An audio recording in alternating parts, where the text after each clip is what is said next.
On December the 7th, 1982, Warner Communications, the parent company of Atari, lost 32% of its stock value. $1.3 billion erased overnight. And at the center of this disaster, a single video game. The early 1980s were a golden age for video games. Arcades were packed, home consoles were selling like crazy. Only Atari makes the world's most popular home video games. And Atari was king.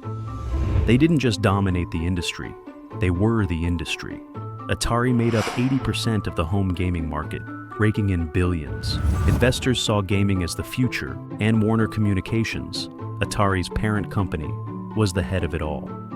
And in 1982, this success eventually led to Atari securing the most expensive movie licensing deal ever at the time, a $25 million contract to make a video game based on E.T. the Extra-Terrestrial, the year's biggest blockbuster.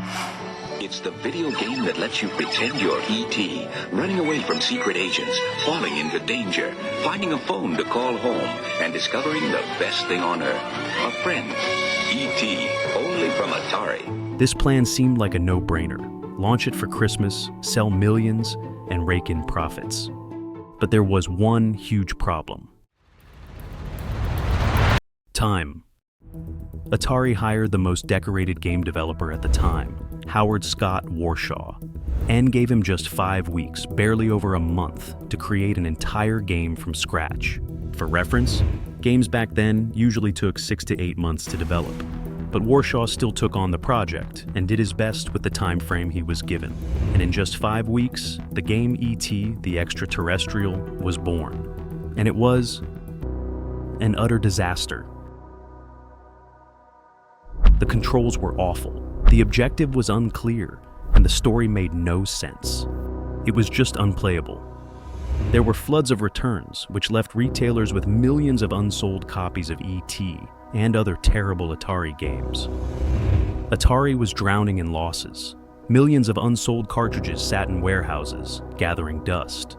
And Atari, for some reason, had already printed more copies of E.T. than there were actual Atari 2600 consoles in existence.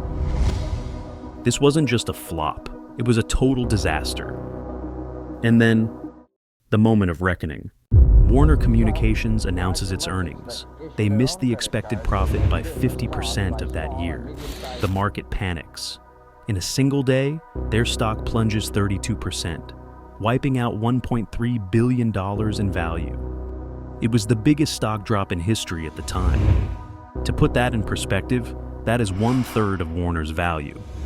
Warner's stock had been at a record high of $60 per share earlier that year. By early 1983, it plummeted to just $20.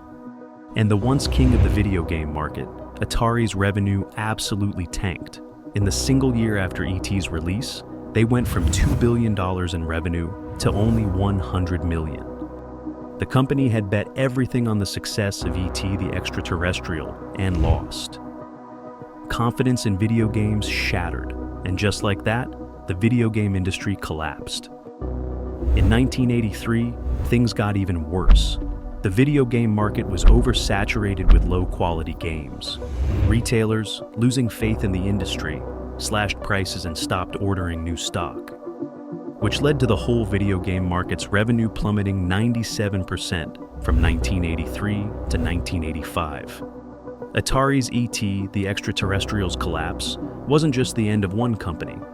It marked the beginning of the video game and stock market crash of 1983. Today, E.T. is more than just a failed game. It's a symbol, a reminder of what happens when profit is placed above quality and hype overtakes planning. The collapse it triggered forced the industry to evolve. It led to better standards, smarter publishing, and the rise of companies who learned from Atari's mistakes. In a strange way, E.T. helped save gaming by showing exactly how it could fail.